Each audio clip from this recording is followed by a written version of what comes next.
The heartbeat starts. It is faint, just a rhythmic thumping in your ears, but you know exactly what it means.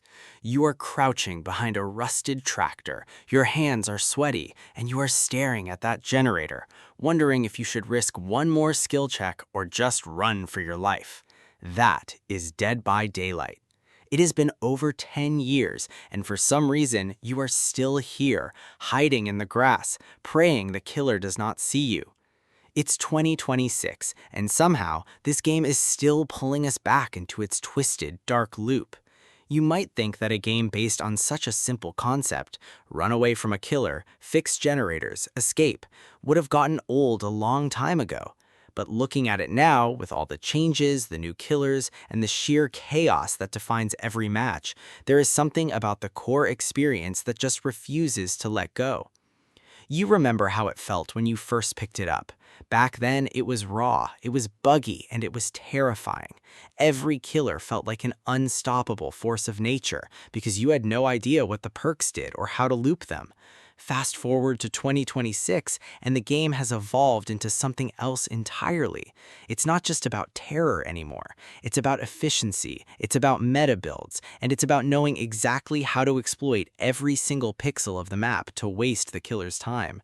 Some people say the game lost its soul, that it became too competitive, too sweaty. But when you're in the middle of a chase, hearing the chainsaw revving right behind you, that feeling doesn't change. You're not thinking about meta builds then. You're just thinking about staying alive for another 5 seconds. Let's talk about the gameplay loop because that is the heart of everything.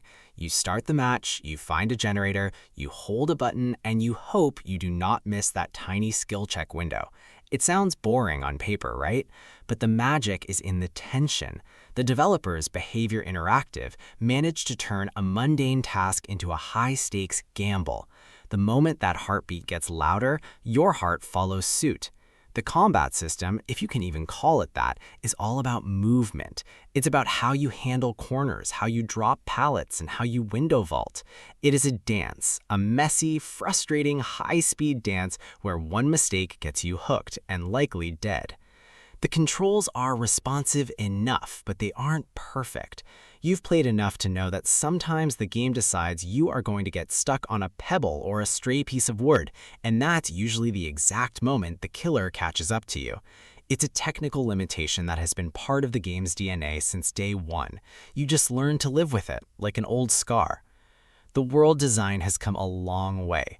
The maps in 2026 look sharper, they feel more atmospheric, and the lighting is better than it ever was. You walk through some of these realms like the twisted swamps or the neon-soaked city streets, and you appreciate the detail. It's not AAA graphics that push your GPU to the limit, but it has a style that works. It's gritty, it's dirty, and it fits the theme.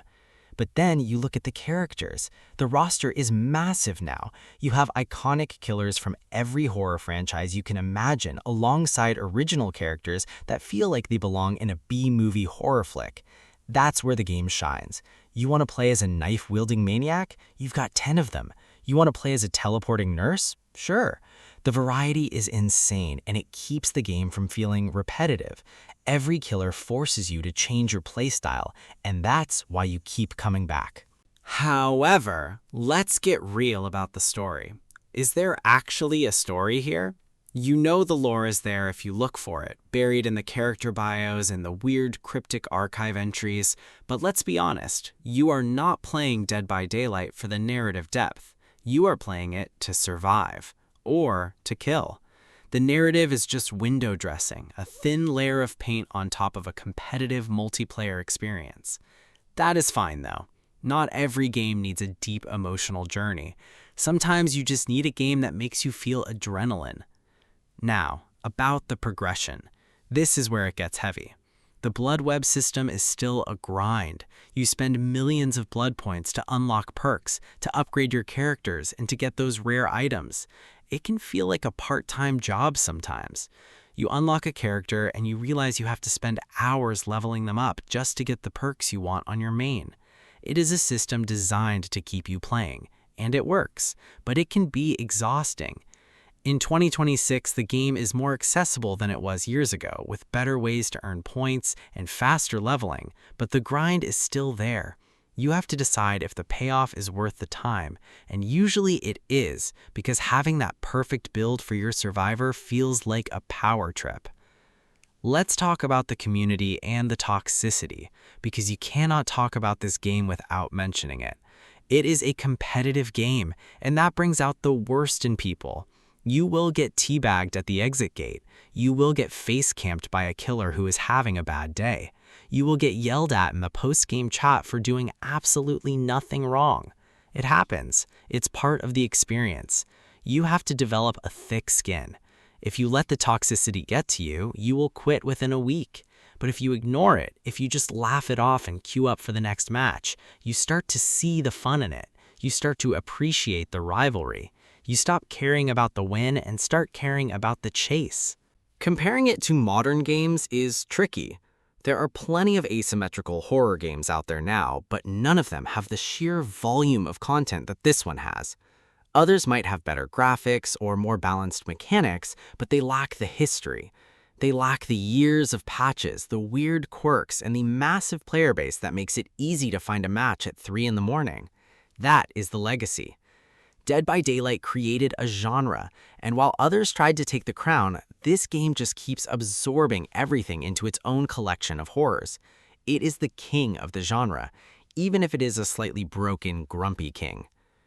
The replay value is through the roof. Because you are playing against real people, every match is different. You never know how the killer is going to play. Is he going to be a sneaky trapper who hides everything in the grass? Is he going to be a relentless speedster who downs you in seconds?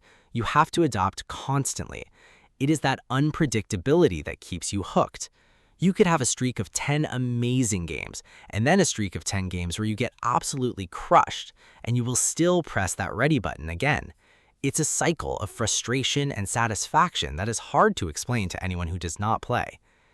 There are weaknesses for sure. The balance is constantly shifting, and sometimes they make changes that just break the game for a few weeks. The bugs are persistent, appearing whenever they release a new update. You learn to expect them.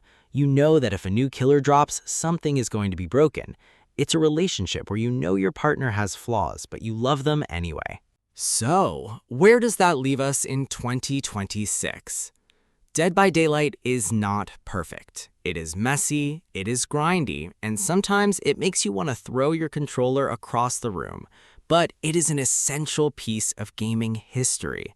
It is a game that knows exactly what it is, and it never tries to be anything else. It is a game that thrives on the tension between the hunter and the hunted. If you have never played it, you should at least try it once. Just be prepared to lose a lot of sleep. I would rate this game a solid 4 out of 5. It loses 1 point because of the grind and the occasional technical headaches that have been around for a decade, but it gains everything else back because of the pure, unfiltered thrill of the gameplay loop. It is a game that stays relevant by just being the best at what it does. It is not going anywhere, and honestly, that is probably a good thing. If you made it this far, you probably have a soft spot for this game too. We all have that one game that we hate to love, and for a lot of us, this is it. It's been a wild ride for 10 years, and it's still going. If you enjoyed hearing my thoughts on this chaotic mess of a masterpiece, do me a favor. Leave a like if you agree, or a comment if you think I am completely wrong about the meta. Hit that subscribe button if you want to keep hanging out and talking about the games that define our time. And share this with your squad, because Lord knows you need someone to help you fix those generators. We'll catch you in the next one. Hopefully not on a hook.